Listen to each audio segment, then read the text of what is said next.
Many SMEs owners and startups think they are beneath the tax authorities' scrutiny. To them, tax is a strange foreign world that they don't even want to bother themselves to think about that. Hi, my name is Molen Mkuzi. I'm the Managing Director of Brendmo Accountants. Today in this video, I want to talk about turnover tax in South Africa. Turnover tax is a system that is helpful for startup businesses or businesses that aren't yet hitting 1 million mark. But before we dig deep into turnover tax, let's talk about tax in general. Tax in South Africa is levied on income and profit received by a taxpayer.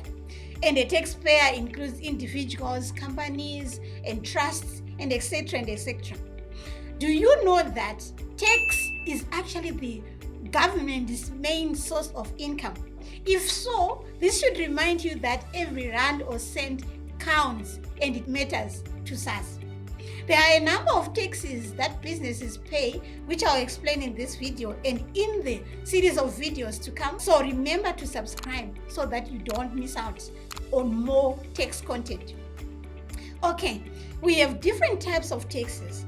We have one, turnover tax or income tax. Today, I will only explain the turnover tax component. We also have employees tax, referred to pay as you earn, which is the taxes on employees' salaries or income. 3, we have value added tax. This is the most misunderstood by clients, and it ends up giving accountants a lot of trouble. We'll release a separate video on this VAT topic only. Turnover tax, what is it? It's a simplified system aimed at making it easier for micro business to meet their tax obligation. Wait a minute, let's define who is these micro businesses. First of all, these are businesses with an annual turnover of 1 million or less. And turnover in simple terms is the total sales before you deduct your expenses. That is the simplest basic definition that I can think of right now. Turnover tax is calculated against the turnover of a business as opposed to percentage of profit. Like in cases of a normal tax where you say your income less your expenses.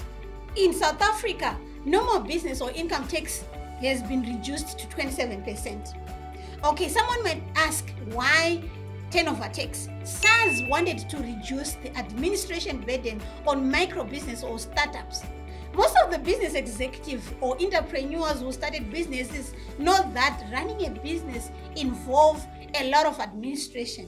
So, with this turnover tax system, there is less of a need to keep a detailed record of expenses, and you do not necessarily need to understand which of the expenses are deductible for tax and which ones are not. As you know that when you incur expenses, some expenses are not actually tax deductible. Okay, don't get too excited yet. Turnover tax is not for everyone. I mean, it's not available to some businesses. You actually have to meet SARS requirements to register for this system. That's number one. If you are still starting, I think one of your questions is, does my business qualify for turnover tax? One key and basic qualifying criteria is the qualifying turnover of less than 1 million for the financial year.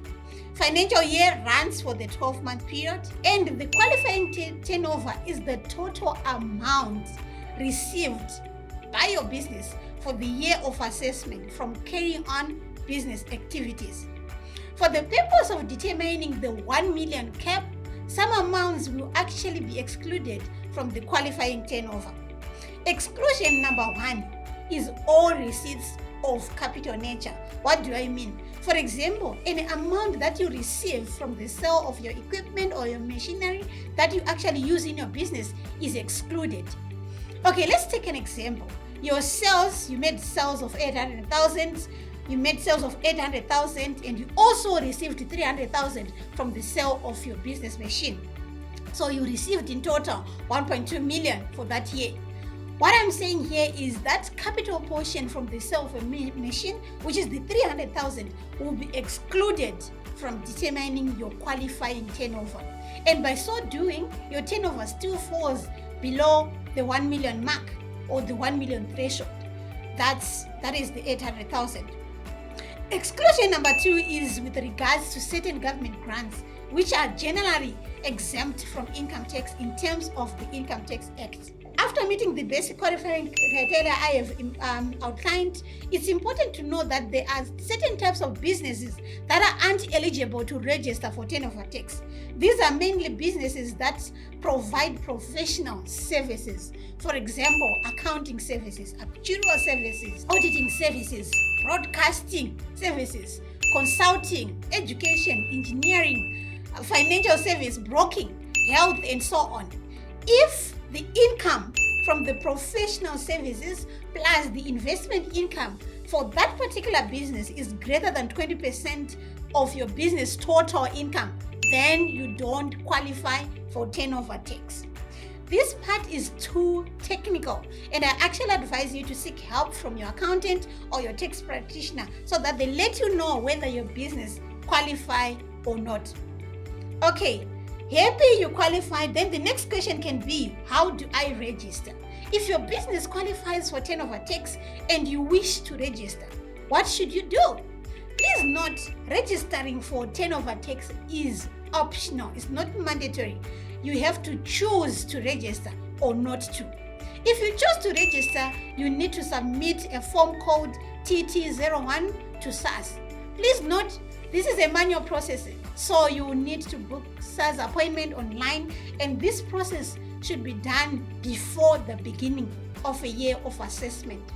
A year of assessment again runs from March to 28 February. The only downside with the whole process is the registration for turnover tax is a manual process, and the registration must be done by SARS appointment and cannot necessarily be done on e-filing. I hope SARS is going to change this as they are doing a lot of changes. How do you calculate your taxable turnover? That can be the next question. Taxable turnover is an amount used to calculate the tax that you need to pay. It's very important to know that your qualifying turnover is the one that you use to determine whether you are eligible for the turnover tax system. But your taxable turnover is the amount that you use to calculate the tax that is payable to SARS.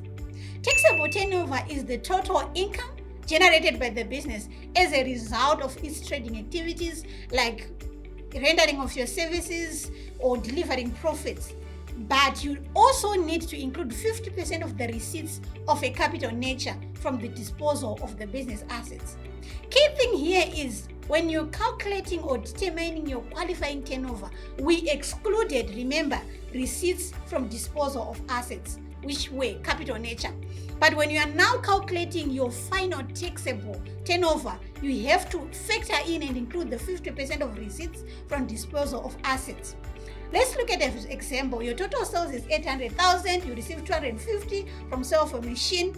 From this scenario, the taxable turnover is 800,000 plus 50% of 250, which is 125, total of 925,000.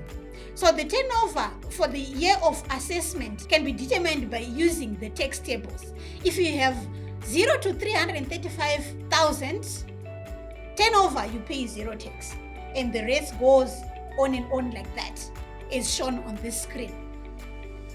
Someone might ask, what about other taxes like capital gains, dividends, withholding tax, and VAT as far as micro businesses are concerned? Micro businesses registered for turnover tax are exempt from capital gains tax. Why? Remember what I said? When you are calculating turnover, you included 50% of proceeds from disposal of assets. Effectively, this is kind of a substitute for the capital gains tax. This ensures that larger capital gains aren't routed through the turnover tax system to intentionally avoid capital gains. Remember, we said capital receipts aren't included when you need to determine if you qualify for turnover tax system.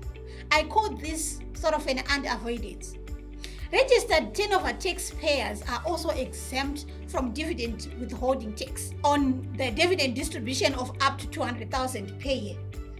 Dividends in excess of that, they attract dividend withholding tax. With regards to VAT, companies are generally not required or not mandatorily required to register for VAT if their supplies or taxable supplies are below $1 million. So in actual fact, the micro businesses, by nature, we said their turnover are less than that, so they don't necessarily need to register for VAT, but they can choose to register for VAT on a voluntary basis. Next question can be, how do I submit or the tax or even pay the tax? So you have to submit 2 provisional tax returns through a TT01 in August and February, and a final tax return TT03 per year. The provisional tax returns are based on estimate.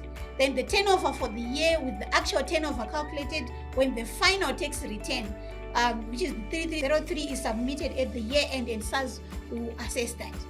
It's very important, turnover taxpayers aren't able to file and pay taxes via e-filing, meaning these returns have to be done to be submitted manually using a SARS appointment or something like that. So before deciding to register as a turnover taxpayer, I feel you need to take note of the admin, because the admin, I feel that it's a lot. This seemingly be a process that reduces the administration, but as you can see, it's cumbersome if you have to factor in the queues at SARS branches and also the appointments. As an accountant, I would do injustice if I conclude this video without mentioning important records to keep if you are a micro business. While I said before, you don't necessarily need to keep a lot of documents when you are a turnover taxpayer. You actually don't need to maintain exhaustive records of your business income and expenditure, although I should say this is generally good practice for businesses, as you will need to make critical business decisions using those records, besides whether to pay tax or not.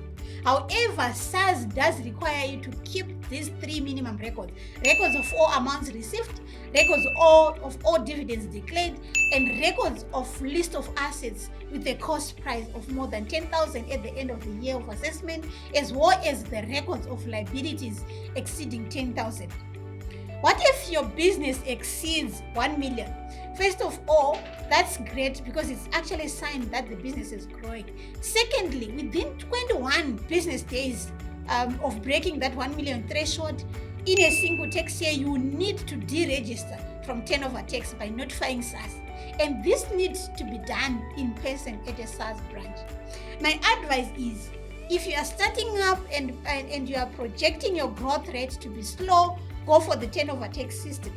If you want to grow at a rate of maybe 150,000% rate, you definitely do not to go through this system, as there are a lot of admin that you need to take care of, and you need to actually deregister immediately. Remember to subscribe or leave your comment below should you need to know more about turnover taxes. So remember to subscribe as well to this channel for you to receive notification of the future content. Thank you.